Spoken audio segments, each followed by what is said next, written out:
We hadn't spoken in over 20 years. My first love, my first heartbreak, the boy who shattered me before graduation. And yet, there I was, standing in the doorway of a reunion, about to face him again. And what I realized in that moment changed everything. Chapter 1. The boy who was everything, I was 19. He was my entire world, my first real relationship. The kind where every text, every glance, every brush of his hand felt like electricity. We dated all through college. He was charming in that effortless way that makes people want to be near him. Confident, always laughing, always the centre of the room. And I was the girl who loved him without conditions, without doubt, without a backup plan. Everyone could see it. He was my person. I thought I was his too. Until I wasn't. Chapter 2. The call that broke me. It happened just before graduation. No warning, no big fight, just a phone call. His voice, flat. I think we should break up. I remember sitting on my dorm bed, holding the phone to my ear, feeling the air drain out of the room. When I asked why, he gave me vague answers. It's not working. We're going in different directions. What he didn't say, but I found out weeks later, was that he'd been cheating on me with another girl from our year. And then they got together. I didn't get closure. I didn't even get the chance to scream at him. He was just gone. Chapter 3. The years between us. I heard about him now and then. College friends would mention updates I never asked for.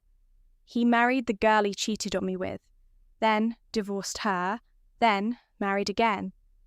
Another divorce. The pattern was almost predictable. And then, through the grapevine, I heard something strange. He regrets how he treated you. By then, I had moved 1,500 miles away, built a career, met a man who treated me with respect, got married, had kids. It had taken years, but I was happy. The kind of happy that isn't loud or dramatic, just steady, real. Chapter 4. The reunion. It was at a casual get-together with college friends years later when someone said it. You know he's in the next room, right? My heart stopped, and before I could talk myself out of it, my feet carried me into that room. He looked older. Not bad, not broken, just older. And when his eyes found mine, something flickered there. Surprise, regret, nostalgia. We talked for an hour. About life, work, family. And then, almost casually, he said, I wish I had married you. I didn't even blink. Then I would be your divorced ex. At some point, I would have left over the cheating. The words hung there between us. He laughed softly, but there was no humour in it. Before we left that night, I told him the truth. You broke me back then, but I'm good now. I'm happy. Chapter 5. The what ifs. We spoke a few times after that. It was emotional, not romantic, not rekindling anything, but full of what ifs, and every so often I'd feel a pang. He told me I was the only one who had ever loved him unconditionally. And maybe that was true. One afternoon, while cleaning my attic, I found an old photo. Him and his friends at a drunken birthday party. I sent it to him without thinking. After I pressed send, I kept flipping through that old album.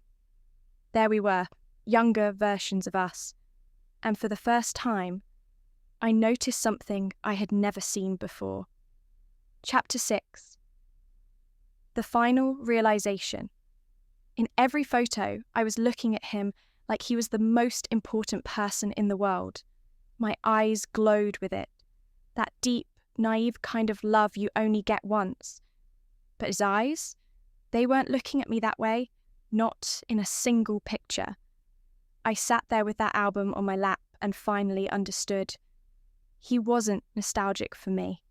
He was nostalgic for the way I loved him, the intensity, the devotion, the feeling of being someone's everything. That's what he missed.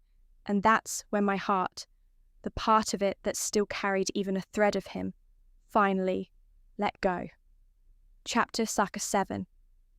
The end. I didn't need revenge.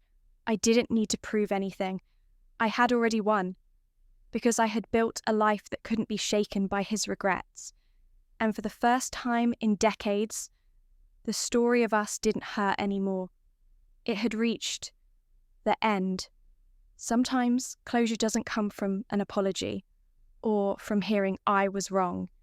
It comes from realizing you no longer need either.